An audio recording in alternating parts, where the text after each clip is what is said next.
जान तरे बुचिया। हाँ तो भौजी भोले पढ़ल लिखल आइल बिया, बाकी दिमाग नहीं खे। जाय दे। देख ना कैसे तांत्रिक भगवान के अंट संट कह दिया। इतना समझौले के बाद तो जाके माफी मंगलस है। जायदा हे तांत्रिक भगवान, वो तो केहू का बचिए है, माफ कर दिया ओकरा के। हमारे बाबू की का होगा ठीक हो जाए बाबू, सब सही हो जाए देखी ना जी। तांत्रिक भगवान की दवाई होते हो कि बाबू ठीक हो जाए। देखी ना काकी हमारे बाबू की का पिंटू बाबूजी बाबूजी का भाई बाबूजी हमने बचा लो, मैं बहुत दुखा। कहाँ दर्द होता? बाबूजी हमको बचा लो। पेट में दर्द होता? हम बानी बाबूजी बहुत दुखा था। बाबूजी भैया भाभी दवाई देलू हा, बाबू देलू हा। तांत्रिक भगवान के बाबूजी हमारी इलाज। भैया भाभी रो समझत काहे नहीं की? पिंटू पेट के दर्द से तड़प रहल बा, इनकरा के डॉक्टर की जरूरत बा। अरे वो ढोंगी बाबा इनकरा के भभूत की जगह लाल मिर्च के पाउडर खिला देले बा। माता श्री केहू का अपमान करने से पहले रवा की सोच लेवे की चाहिए। गिरा और अपन सम्मान खो रहल बानी। माते गुरुजी के सालों साल के सेवा के ढोंग और आडंबर के नाम पे केहू के आस्था के तना चोट पहुंचाई। रवा लोग भले तांत्रिक के भगवान मानी ले, बाकी हम विज्ञान पे भरोसा राखी ले। हम पिंटू के अस्पताल ले जाके रहब। चलो पिंटू बाबू चलो चल। ना मुनिया ये हमार नहीं कहा, तुम्हार ना तो हमने के फैसला करेंगे कि करा के दिखावे के बाद। भाभी ए दुल्हन तू रहे दा, अपन लड़का के जिंदगी के निमन बाउर फैसला हमनी के कर, तू रहे दा। रवा सबका भरोसा ना टूटे ई खातिर बाबा रात भर तपस्या करके ई भभूत बनौले बाड़ा और ई भभूत से राउर बच्चा ठीक हो जाए। कहीं ऐसा ना हो के ये औरत के अविश्वास के चक्कर में कोनो अनर्थ हो जाओ। नहीं नहीं बाबा। भैया भाभी रो समझत काहे नहीं की? पिंटू के डॉक्टर की जरूरत बा, तांत्रिक की ना। हम ही करके डॉक्टर के लेके ले जाता नहीं। चलो छोड़ मुनिया, छोड़ मार बेटा के। अम्मा जी बाबू के तोरा समझ में नहीं किया, वो कैसे समझाई? अम्मा जी पिंटू बाबू छोड़ चल। पिंटू बाबू के डॉक्टर की जरूरत बा, तांत्रिक के ना। अम्मा जी रो समझत काहे नहीं की? बाबूजी हमरा के बचा ली। बाबूजी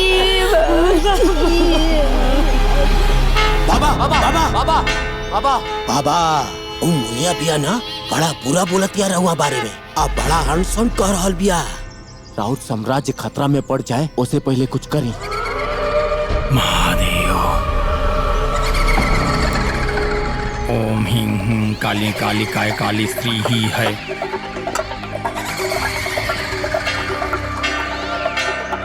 सिंह विधे वज्र नखाय धीमहि तन्नो नृसिंह प्रचोदयात्।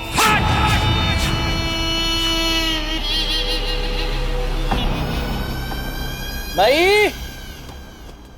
बुचिया हाँ कहाँ बड़ू सुन रे?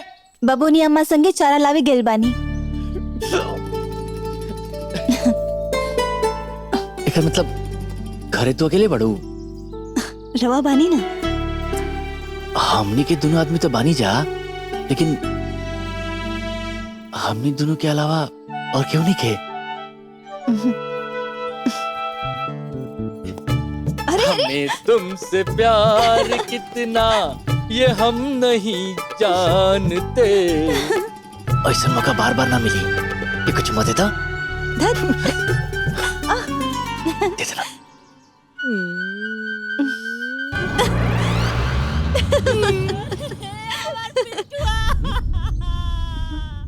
अरे हमार बेटा भगवान ने कहा होगा पिंटू बाबू। अरे हमार जिगर का टुकड़ा। हे बाबू उठाना। अरे उठना रे पिंटू। पिंटू पिंटू पिंटू उठा। पिंटू ए पिंटू उठा। कहाँ पर पिंटू? उठा ना, काले रहने ना कि पिंटू के डॉक्टर के इलाज की जरूरत बा, तांत्रिक के भभूत के ना। बाकी पूरा गांव वाला लोगन के मती मारी गई बा। इस सब लोगन के डॉक्टर के इलाज के ना। बल्कि वो तांत्रिक ढोंगी बाबा के भगत के जरूरत बा। हमार पिंटू मरल नहीं के, ओकर हत्या भइल बा, हत्या। और इनकर हत्या रोज सब लोगन के अंधविश्वास और ढोंगी बाबा के भभूत से भइल बा। मार देला हमरा पिंटू के। ए रामबृक्ष के भाई, अपना बहू का अच्छी तरह समझा दो। चारों से पढ़ का ले बिया, ढेर पटर पटर बोलत दिया, तांत्रिक भगवान के नाम से ना बोलत दिया। अपना बहू के बता दो कि बेटी बहू के मर्यादा में रहे। हाँ समझौले रही ना, तब मुंह खोल देली। इनकर इतना दिन कर निकल रहा, अपन माई बाबू के संगे रहा, गांव जवार के संगे रहा। कहते कि बाबा के चलते हत्या भइल है। अरे वही बाबा के चलते हमने गांव वाला जिंदा मरी जा, काहे की समझत।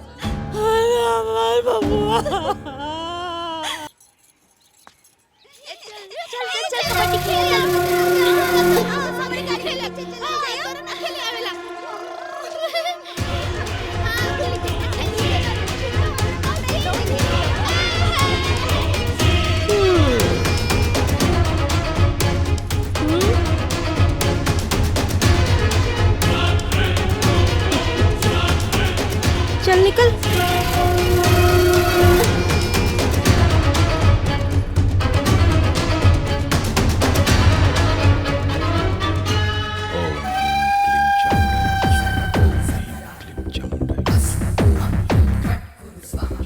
बाल मोरी मैया बाबा, इहे बात बा। रउआ ऐसन तंत्र मंत्र मारी कि ओकरा कोख में जौन बच्चा बा ना उ मर जाए। पैदा तो होके लेकिन जिंदा ना, मरल पैदा होके के चाहिए। जब उ मंत्रा से उ कौशल्या ना जीत पैली त ई मंत्रा से देवकी भी ना जीते के चाहिए। समझ गई नी? हाँ हाँ, हम समझ गए नी। ओम ह्रीम क्लीम चामुंडाई विच्चे स्वाहा स्वाहा।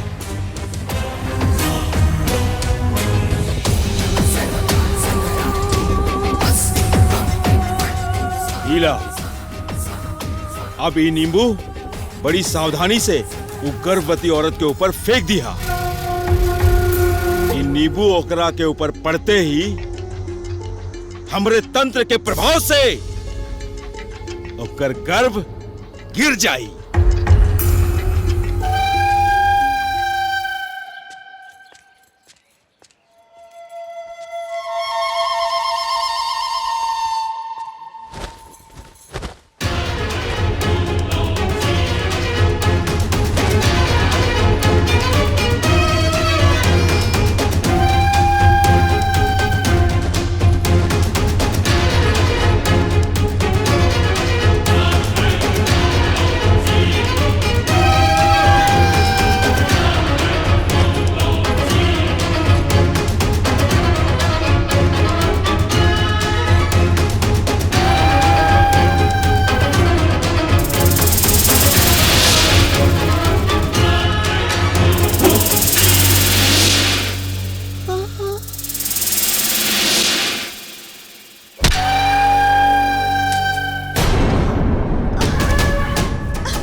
संभल के। माँ जी। अरे का भाई, संभल के। ए जी।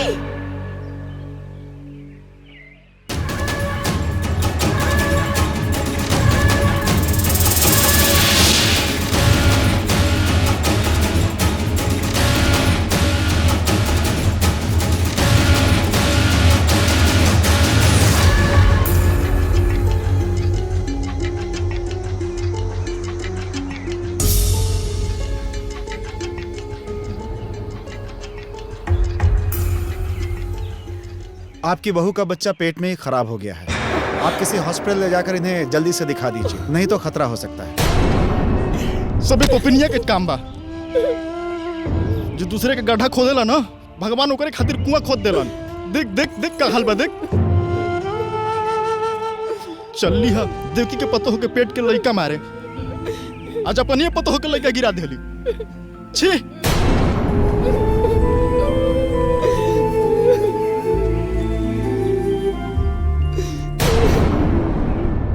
कैसन बना तारे? अच्छा लगा था ना कल? देखा माई हम आ गई नहीं है देखा। अरे इतना खिलौना कैसन बा सब? ए बेटा हाँ? लेकिन ये पलना छोट काहे ले लेला? अरे लइका दिन पर दिन बढ़ेला, छोट ना होला।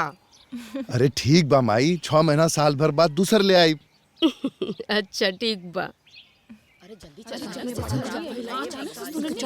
ए शकुंतला, ऐसे भाग भाग के कहाँ जाता रू लोग? अरे मंथरा के बहू के पेट में बचवा खराब हो गइल बा। का?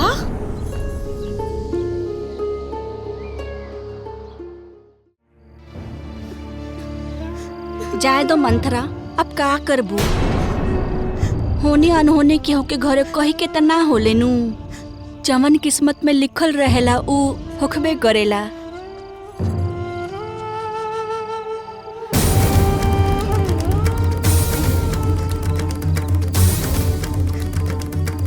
भल मोरी मैया, तू हमरा जले पे नमक छिड़के आई बड़ू।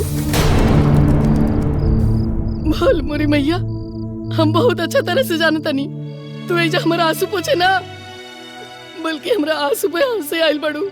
मंथरा, जोन इंसान जैसन होला ना, उस सब के वैसे ही सोचेला। ऐजा हम तोर आंसू पोछे ना आइल बानी, तोहरे बहू के दुख में शामिल होके आइल बानी। काहे कि जैसे हमार पतोहिया वैसे ही तोर पतोहिया, दोनों में हम कोनो फर्क ना समझिला। बाकी ये बात तोरे समझ में ना आई,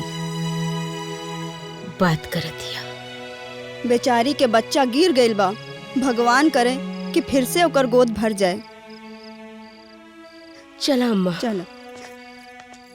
योर ऑनर, मैं मधु जी से कुछ सवाल पूछने के लिए आपसे इजाजत चाहता हूँ। इजाजत है। Thank you milord. मधु जी, सबसे पहले मैं आपको बता दूं कि कोर्ट भावनाओं के आधार पर नहीं चलता। कोर्ट को अपना फैसला लेने के लिए सबूत और गवाहों की जरूरत पड़ती है। तो क्या आपके पास कोई गवाह है?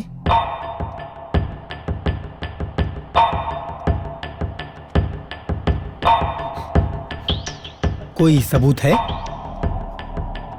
Point to be noted milord, Madhu ji के पास ना कोई सबूत है ना ही कोई गवाह है, और इनकी खामोशी ही इनकी सारी बातें बयां कर रही है। जज साहिबा, मधु जी ने जो बर्ताव अपने परिवार वालों के साथ किया है, शायद ही कोई बहू अपने परिवार वालों के साथ ऐसा करे। ये किसी भी परिवार के काबिल ही नहीं है, ये बहू बनने के ही काबिल नहीं है।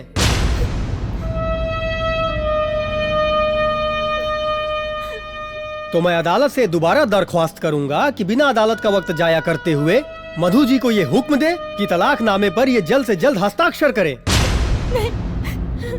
ठीक है, आप बैठ जाइए। जी।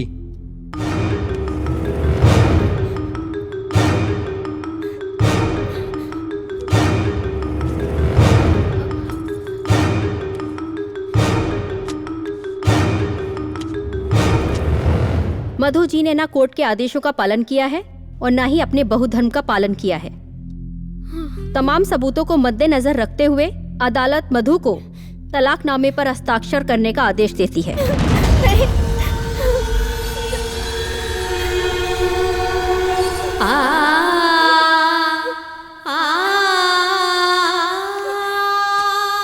जज साहिबा, मैं कुछ कहना चाहती हूँ।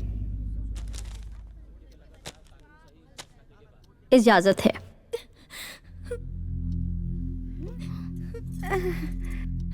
जज साहिबा, मैं एक शादीशुदा भारतीय नारी हूँ। अग्नि को साक्षी मान के मैंने अपने पति के साथ 7 फेरे लिए हैं, 7 वचने दिए हैं, 7 जन्मों तक साथ निभाने की हम दोनों ने कसमें खाई है। लेकिन मेरा साथ तो इसी जन्म छूट रहा है। इंसानों के बनाए हुए नियम, तलाक से। जज साहिबा, आप भी एक औरत है, एक औरत का दर्द समझ सकती है। एक सुहागन से उसके पति का साथ छूटना मौत की सजा से कम नहीं है।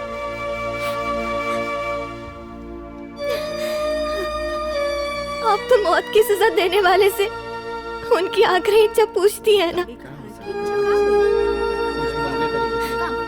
क्या मुझसे मेरी इच्छा नहीं पूछी जाएगी?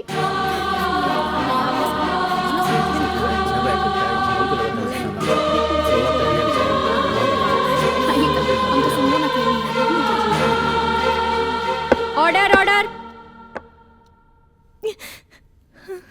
आपकी आखिरी इच्छा क्या है?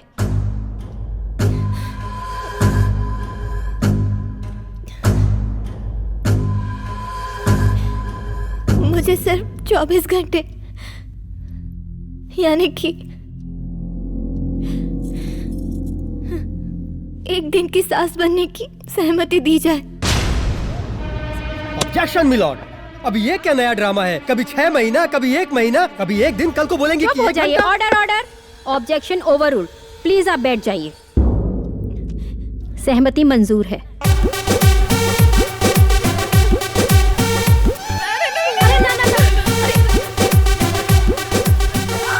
जज मैडम, वही तो हमनी के जिंदा बनी जा। एक दिन का मौका मिली ना तो मार दे हमनी के। Order order.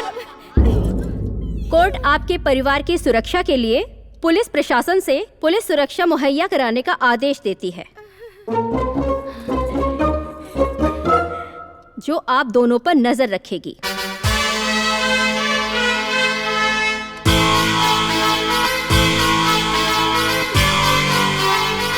Court is adjourned for today. आपन पसंदीदा फिल्म देखे खातिर डाउनलोड करी दंगल प्ले ऐप।